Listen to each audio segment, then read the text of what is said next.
Сәлеметсіздер ме, балалар? Бүгінгі сабақтың тақырыбы менің аулам.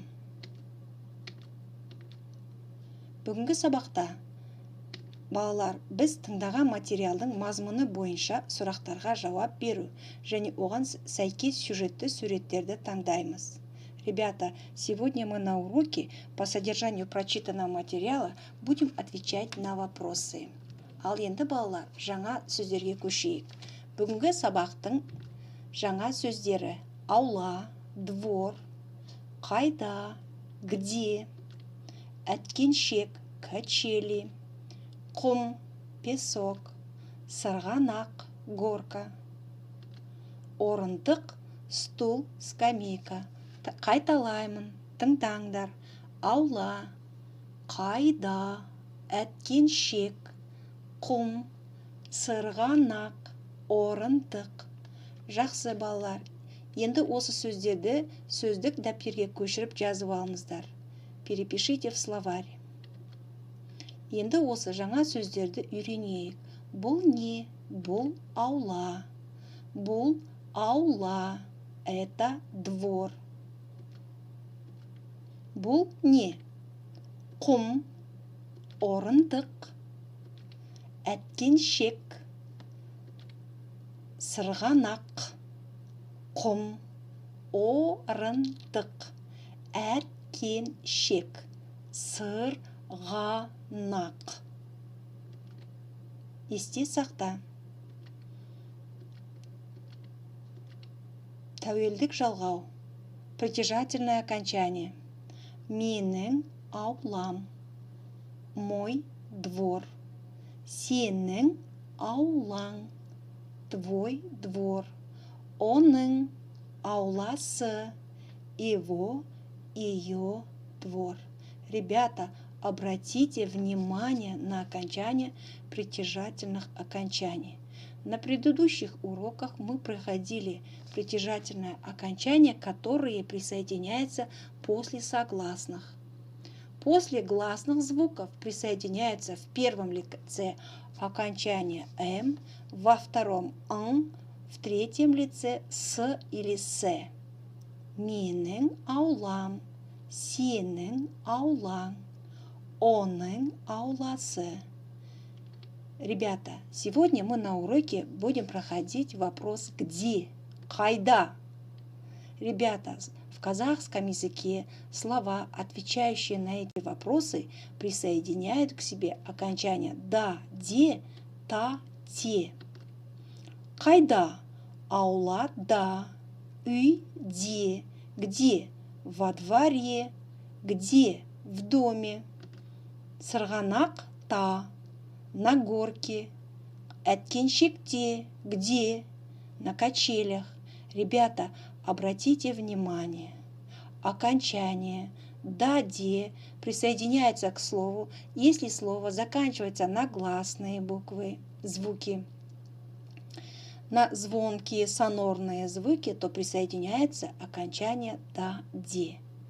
«Та», «те» присоединяется, если слово заканчивается на глухую согласную. Соответственно, «да», «та» присоединяются к слову, если слово твердое. К мягким словам присоединяются окончания «де», «те». «Үй» у нас мягкое слово, поэтому присоединяем окончание «де». «Аула» слово у нас твердое, «а» у нас твердый глас, значит присоединяем окончание «да». Сырғанақ, жуан сөз, «та». Әткеншек, мягкое слово, присоединяем мягкое окончание. Запомните. Айтылым. Қайда? Сен қайда ойнайсың? Ребята, обратите внимание, я красным выделила вопрос «қайда». Сен қайда ойнайсың? Ты где играешь? Мен әткеншекте ойнаймын. Вместо вопросительного слова «қайда» вы подставляете свой ответ. Мен әткеншекте ойнаймын. Мен құмда ойнаймын. Мен сырғанақта ойнаймын. Сен қайда ойнайсың? Мен құмда ойнаймын. Сен қайда ойнайсың? Мен сырғанақта ойнаймын. Жақсы. Тыңдалым. 109 бет мәтінді тыңда, қайтала оқы. Бұл менің аулам. Аулада орындық, құм, сырғанақ бар. Мен аулада достарыммен ойнаймын. Менің аулам таза. Тыңдаңдар. Бұл менің аулам. Аулада орындық, құм, сырғанақ бар. Мен аулада достарыммен ойнаймын. Менің аулам таза. Жақсы балалар. Ал енді балалар, сендер мәтінді тыңдадыңдар. Осы тыңдалған мәтін бойынша сұрақтарға жауап берейік. Ребята, вы прослушали текст, а теперь попробуем ответить на вопросы. Менің аулам қандай? Какой мой двор? Аулада не бар? Что есть во дворе? Мен қайда ойнаймын? Где я играю? Мен кіммен ойнаймын? С кем я играю? Ребята, это задание устное. Вы отвечаете устно на вопросы и отправляйте мне голосовым сообщением. Ал енді балалар. Оқыған мәтін бойынша сөйлемдер мен суреттерді сәйкестендіріп көрейік.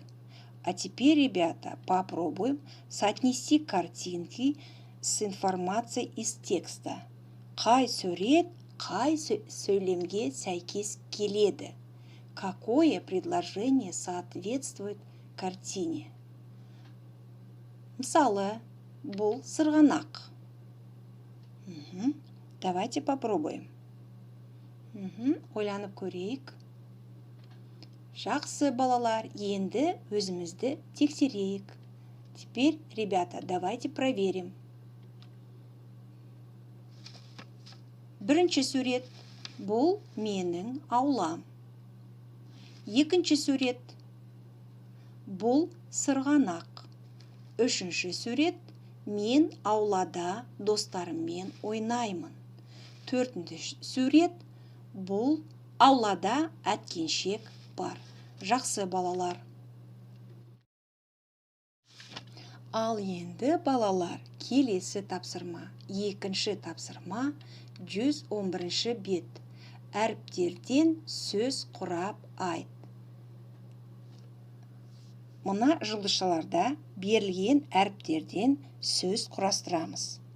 Ребята, вам нужно составить слова из данных букв на звездочках.